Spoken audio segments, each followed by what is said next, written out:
आशा की किरण। ભક્તો યાદ રાખજો, હિન્દુ ધર્મમાં દીક્ષા અતિ મહત્વની ચીજ છે, અતિ મહત્વની ચીજ છે. હિન્દુ ધર્મમાં ભક્તો બે જન્મ ગણવામાં આવે છે.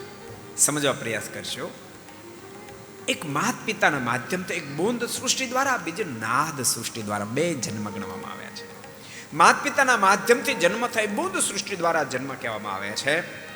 અને ગુરુની પાસે ગુરુ મંત્ર પ્રાપ્ત કરી, જ્ઞાન પ્રાપ્ત કરી અને મોક્ષના પથ ઉપર ચાલે છે, એને નાદ સૃષ્ટિ દ્વારા જન્મ ગણવામાં આવે છે.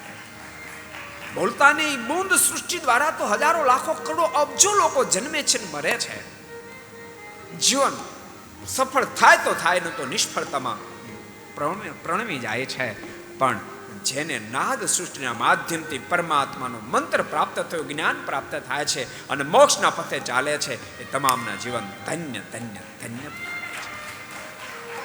को पसंद आया हो तो लाइक करें और शेयर करना मत भूलिए.